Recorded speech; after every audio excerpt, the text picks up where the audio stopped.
میں ایک school teacher تھی۔ میری شادی ماموں کے بیٹے نعمان سے ہوئی تھی۔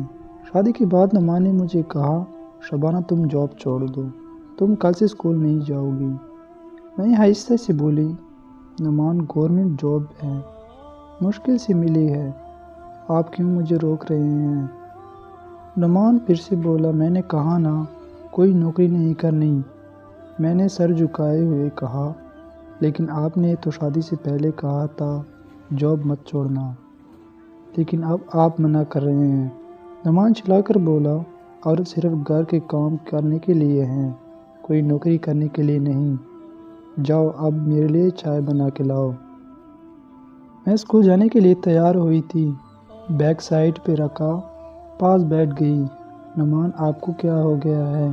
سمجھنے کی کوشش کریں، فی الحال آپ کے پاس بھی کوئی کام نہیں ہے۔ میں نے بھی جاب چھوڑ دی تو سوچے کہاں سے کھائیں گے۔ پھر نعمان چلایا، مجھے لیکچر نہ دو، تم بکواس کرتی ہو، جاؤ چائے بنا کر لاؤ۔ میں خاموش ہو گئی، کیا کہہ سکتی تھی۔ نعمان کو چائے دی۔ گھر کے کام کاج تو میں نے فجر کے بعد ہی کر لیے تھے۔ نعمان نے بائک لی اور باہر چلا گیا۔ میں نے اپنی اماں کو کال کی، امی نعمان کیا کہہ رہا ہے، اسکول جانا چھوڑ دو، اسے سمجھائے نا۔ میری اماں حیران تھی، آہستہ سے بولی، اچھا پریشان نہ ہو، میں بات کروں گی اس سے۔ میرا ایک بھائی تھا، بابا کی موت ہو چکی تھی۔ دوسرے دن میری امی گھر آئی، نعمان کو سمجھانے لگی، پتر کیا ہو گیا ہے تم کو، کرنے دینا نوکری بیچاری کو، پڑھی لکھی ہے، گھر میں بیٹھ کر بھی کیا کرے گی۔ نعمان نے میری ماں کو گالی دی اور کہا، اگر اب تم نے جاب کے بارے میں کوئی بات کی تو اسی وقت طلاق دے دوں گا، سمجھ آئی؟ میری ماں نے چپ ہو کر میری طرف دیکھا، جو سر جھکائی کھڑی تھی۔ ماں نے سمجھایا، بیٹی مجبوری ہے، چپ ہو جاؤ، نوکری چھوڑ دو، اسے پتہ نہیں کیا ہو گیا ہے، پہلے اپنے ماں باپ سے جھگڑا کیا، ان سے الگ ہو گیا، اب تمہارے ساتھ یہ سب کر رہا ہے۔ بیٹی صبر کر، اللہ پاک سب ٹھیک کر دے گا۔ میرے پاس دوسرا راستہ بھی تو کوئی نہیں تھا۔ ماں نے سمجھایا، اولاد ہو جائے گی تو خود سدھر جائے گا، تم گھر ہی رہو، روٹی ہی کہانی ہے نا دو وقت کی۔ میں نے اسکول والوں کو اپنا ریزائن پیپر بھیج دیا۔ ہیڈ مسٹریس نے کال کی، شبانہ یہ کیا ہے، آپ ہمارے اسکول کے سب سے قابل انگلش ٹیچر ہیں، آپ کی تنخواہ بھی اچھی ہے، یہ بیوقوفی نہ کرو۔ میں کانپتی آواز میں بولی، میرا شوہر نہیں چاہتا میں جاب کروں۔ پرنسپل میڈم نے بہت سمجھایا، لیکن میں کیا کرتی، مجبور تھی، گھر بسانا کوئی آسان تو نہیں ہوتا۔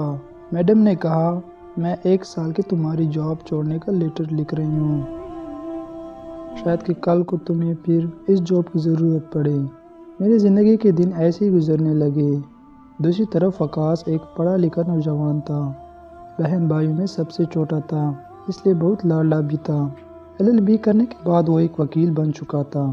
باپ ذمہ دار تھا، لیکن ایک قیامت گزرنی تھی۔ وقاص غلط سوسائٹی کی وجہ سے نشے کا عادی ہو چکا تھا۔ ہاتھ میں وکالت کی ڈگری بھی تھی، لیکن ہر وقت شراب کے نشے میں مدہوش رہتا تھا۔ باپ اور بھائیوں نے بہت سمجھایا اور مارا بھی تھا، لیکن ایک بار تو اتنا مارا کہ بازو توڑ دیا۔ لہو میں لت پت ماں چیخ چیخ کر رو رہی تھی۔ وقاص شراب میں ڈوبا ہوا تھا۔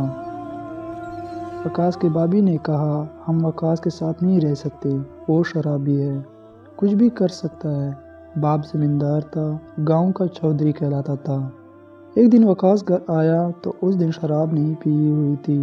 باپ نے اسے پاس بٹھایا اور سمجھایا، دیکھو بیٹا، تمہیں پیار سے بھی سمجھایا اور مار پیٹ کی بھی، مگر تم نہیں سدھر رہے، تیرے پاس اب آخری موقع ہے، یا تو شراب چھوڑ دو یا ہم لوگوں کو۔ وقاص ماں کی طرف دیکھنے لگا، ابو میں بے بس ہوں، چھوڑنا چاہتا ہوں لیکن نہیں چھوڑ پاتا۔ باپ نے پیار سے سمجھایا، تمہیں اسپتال داخل کرواتے ہیں، وہاں تمہارا علاج ہوگا۔ وقاص کو ایک اسپتال داخل کروایا گیا، اس امید پہ کہ وہ نشہ چھوڑ دے گا، لیکن جب شراب نہ ملتی تو عجیب سے دورے پڑنے لگتے تھے۔ اسے ڈاکٹر پوری کوشش کر رہے تھے، پھر آخر وقاص اسپتال سے بھاگ نکلا، سیدھا شراب کے اڈے پہ پہنچا۔ حالت بہت خراب تھی۔ شراب بیچنے والا جان پہچان والا تھا، شراب کی بوتل لی اور پینے لگا۔ جب نشہ روح میں اتر گیا تو وہاں گر گیا۔ ایک شرابی بولا، ہائے، نشہ کیسے کیسے پہاڑ کو راکھ بنا دیتی ہے۔ یہ وکیل ہے اور نشے کی حالت میں گندگی کے ڈھیر میں بے ہوش پڑا ہے۔ وقاص کا کچھ نشہ اترا تو وہ گھر آ گیا۔ بھابھی کو کہنے لگا کہ مجھے کھانا دو۔ بھابھی نے منہ بنا کر کہا، تمہارے منہ سے بدبو آ رہی ہے، دفع ہو جاؤ یہاں سے۔ وقاص گالی دینے لگا۔ ماں نے چپ کروانا چاہا لیکن وقاص نے بھابھی کو تھپڑ مار دیا۔ اتنے میں باپ گھر آیا، دیکھا وقاص اسپتال سے بھاگ کر گھر آ گیا ہے اور وہ بھی نشے کی حالت میں، پھر بھابھی پہ ہاتھ اٹھا رہا ہے۔ باپ نے وقاص کو بالوں سے پکڑا، دیوار کے ساتھ ٹکرا دی، سر سے خون بہنے لگا۔ باپ بہت پریشان تھا۔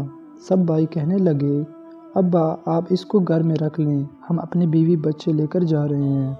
باپ آہستہ سے بولا، اس کو ہوش آنے دو، میں کل فیصلہ کروں گا۔ ماں بیٹے کو دیکھ کر رو رہی تھی۔ ماں تو آخر ماں ہوتی ہے۔ دوسرے دن وقاص کو ہوش آیا تو باپ قسم اٹھا کر کہنے لگا، وقاص آج کے بعد تو میرا بیٹا نہیں، میں تمہارا باپ نہیں، تو میرے لیے مر گیا ہے۔ آج کے بعد تم ہمارے کچھ نہیں لگتے۔ میں عدالت جا کر لکھ کر نوٹس اخبار میں لکھوا دوں گا، اگر دوبارہ ہمارے گھر آئے تو انجام بہت برا ہوگا۔ وقاص کو بھوک لگی ہوئی تھی، ماں کی جانب دیکھنے لگا۔ ماں کچھ کہنے لگی تو باپ نے کہا، تم کو بھی طلاق دے دوں گا اگر تم نے بیٹی کی سائیڈ لی۔ ماں خاموش ہو گئی۔ وقاص مسکرایا، پھر آنکھوں سے ایک آنسو جھلکا۔ امی اپنے ہاتھ کے ایک آخری روٹی کھلا دو، پھر خدا جانے کبھی ملاقات ہو نہ ہو۔ ماں آگے بڑھ کر وقاص کو سینے لگانا چاہتی تھی لیکن خاموش رہی۔ وقاص نے بھابھی بھائی کے سامنے ہاتھ جوڑے، بابا کی طرف دیکھا، جاتے ہوئے آہستہ سے بولا، ماں سر پہ ہاتھ تو پھیر دیں، یاد ہے جب میں اسکول یونیورسٹی جاتا تھا کتنی دعائیں دیتی تھی۔ ماں میں خود اس برائی سے جان چھڑوانا چاہتا ہوں مگر کیا کروں، یہ شراب ہے کہ مجھے چھوڑتی ہی نہیں، آج بھی دعا دے دے۔ ماں نے منہ موڑ لیا۔ وقاص بوجھل قدمیں لیے اپنے گھر سے اجنبی ہو گیا۔ آج آخری بار گھر کی جانب مڑ کر دیکھا، بھائی نے گھر سے نکلتے ہی دروازہ بند کر دیا۔ نہ کوئی منزل تھی نہ کوئی راستہ، اب زندگی میں صرف اندھیرا ہی اندھیرا تھا۔ وقاص کی جاتی ہی ماں بے ہوش ہو کر گر گئی۔ ہسپتال لے گئے لیکن ماں کو فالج کا اٹیک ہوا تھا۔ ماں وقاص کے غم میں کچھ دن ہی جی سکی تھی۔ ماں بیٹے کی جدائی برداشت نہ کر پائی اور دنیا سے چل بسی۔ ماں آخری دفعہ وقاص کو دیکھنا چاہتی تھی لیکن اب وہ بہت دور جا چکا تھا۔ وہ شہر چھوڑ کر کراچی چلا گیا تھا۔ نشے نے جب جسم کو توڑ دیا تو ایک شراب خانے میں گیا، وہاں کے مالک سے بولا، مجھے آپ کام پر رکھ لیں، صفائی کر دیا کروں گا، بدلے مجھے شراب پلا دیا کرنا۔ شراب بیچنے والا اس کا ایک کسینو تھا جہاں جوا بھی چلتا تھا، بڑے بڑے لوگ آتے تھے وہاں۔ اس نے وقاص کو نوکری پر رکھ لیا۔ اب وقاص دن رات وہاں رہتا۔ ادھر میرا شوہر نعمان بھی نشے کرنے لگا تھا، جوا بھی کھیلتا تھا، مجھے مارتا پیٹتا تھا۔ ایک بار میں امید سے ہوئی تو 6 ماہ کا حمل تھا۔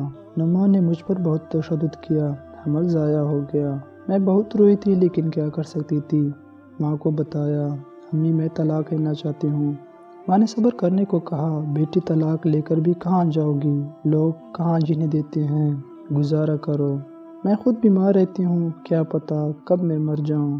ایک بار نعمان شراب کے نشے میں دھت تھا، میں سو رہی تھی، نعمان نے میرا گلا دبا کر مجھے مارنا چاہتا تھا، یہ تو نصیب اچھے تھے میں بچ گئی۔ نعمان نے اپنے نشے کے لیے میرے جہیز کا سامان بیچنے لگا، میں بہت سمجھاتی تھی لیکن نعمان تھا کہ درندہ بن چکا تھا، اس نے لوگوں سے بہت قرض لے رکھا تھا، اب تو قرض دار بھی سارا دن گھر آ کر بیٹھتے رہتے۔ نعمان نے میرا سارا زیور بھی بیچ دیا تھا، شادی کو 1.5 سال گزر گئے تھے، کوئی اولاد نہ تھی۔ جب قرضدار نعمان کو تنگ کرنے لگے تو نعمان کے ایک دوست نے بتایا، فلاں جگہ ایک جوا خانہ ہے، وہاں تم اپنی قسمت آزما لو، اگر جیت گئے تو ہر مشکل آسان ہو جائے گی۔ میں نماز ادا کر رہی تھی، نعمان نے اپنی بائیک بیچ دی اور جوا خانے پہنچ گیا۔ ہاتھ میں 50,000 تھے۔ اتفاق یہ تھا کہ اسی جوا خانے میں وقاص بھی نوکری کر رہا تھا۔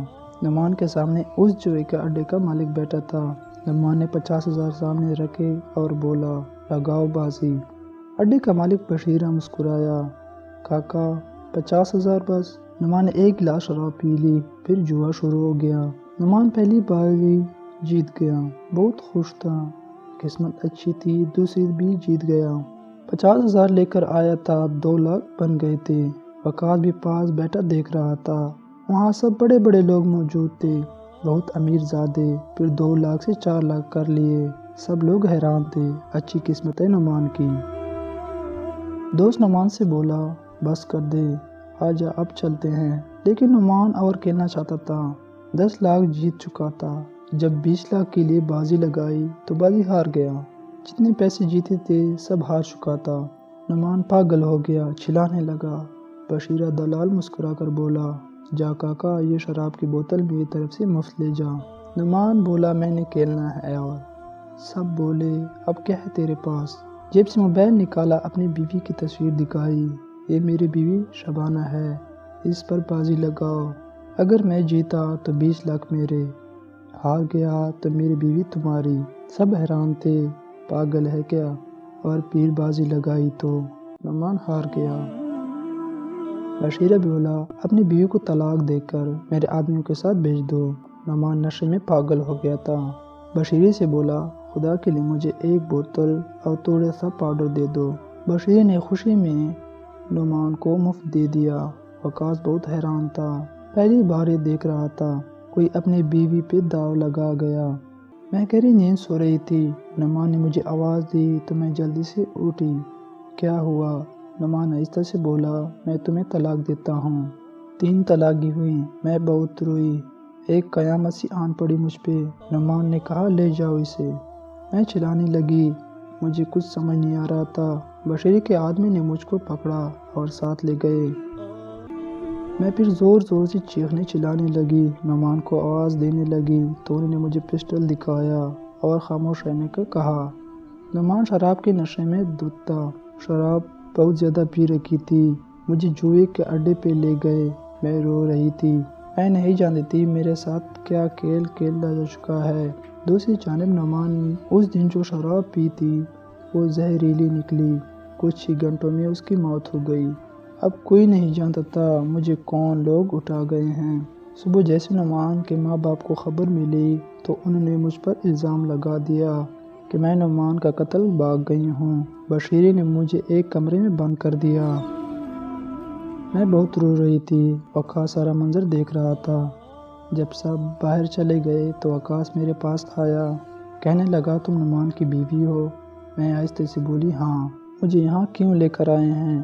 وہ آہستہ سے بولا تمہیں تمہارے شوہر نے جوئے میں ہرا دیا ہے، اب میں نہیں جانتا یہ لوگ کیا کریں گے تمہارے ساتھ۔ میں پھوٹ پھوٹ کر رونے لگی، مجھے بچا لو، اے اللہ میری مدد فرما، میں تو پاک دامن ہوں، میں تو کوئی گناہ بھی نہیں کیا، میں نے کبھی تیری نافرمانی بھی نہیں کی، اے اللہ مجھے اپنی رحمت سے بچا لو۔ وقاص کچھ دیر بعد ہاتھ میں کانا لیے ہوئے آیا اور میرے سامنے کانا رکھ دیا، پھر کہنے لگا کھانا کھا لو۔ میں خاموش رہی۔ وقاص نے ڈرتے ہوئے میرا ہاتھ پکڑا، میں نے ہاتھ چھڑا لیا۔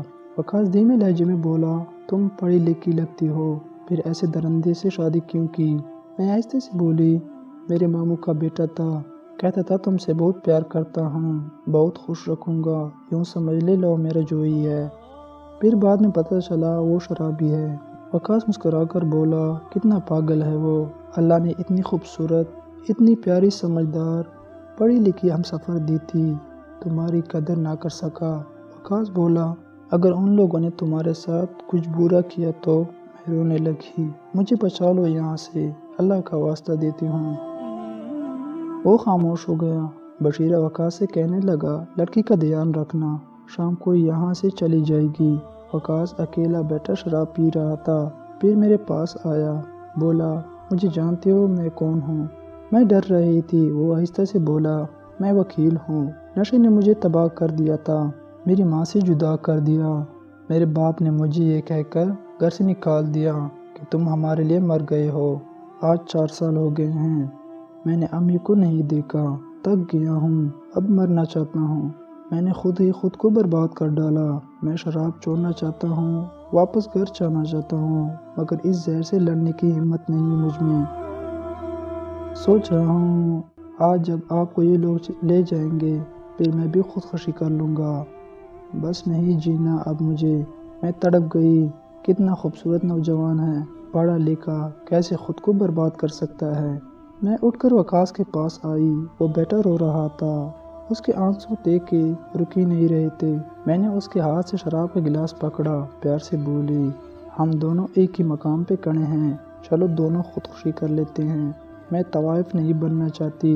میں وقاص کی طرف دیکھ کر بولی، میں بہت اچھی زندگی جینا چاہتی تھی لیکن مجھے جہنم میں پھینک دیا گیا۔ یہ سب باتیں بشیرہ سن رہا تھا۔ اس کے دل میں نہ جانے کیسے رحم آ گیا۔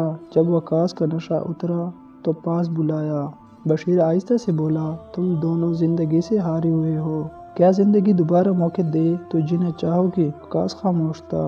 بشیرہ بولا، میری بھی 2 بیٹیاں ہیں، لوگ مجھے سمجھتے ہیں میں دلال ہوں لیکن یہ سچ نہیں ہے۔ میں نے شبانہ کو جوئے میں اس لیے جیتا کہ میں جانتا تھا کہ نعمان کمینہ شخص ہے جو کبھی بھی کہیں بھی اپنی بیوی کا سودا کر سکتا ہے، اس لیے میں نے خود یہ بازی کھیل کر شبانہ کو اپنے پاس لے آیا۔ میرا اللہ جانتا ہے میں کتنا گناہ گار ہوں اور کتنا نیک۔ دیکھو وقاص، اب وقت آ گیا ہے کچھ کر گزرنے کا، اب خود کو سنبھالنے کا وقت ہے۔ اللہ تعالیٰ سے دعا مانگو، تم نشے کے عذاب سے جان چھڑوا لو گے۔ یہی باتیں ہو رہی تھی کہ پولیس کا چھاپا پڑا۔ پولیس شبانہ کو، نعمان کے قتل اور بشیرہ کو بھی گرفتار کر کے لے گئے۔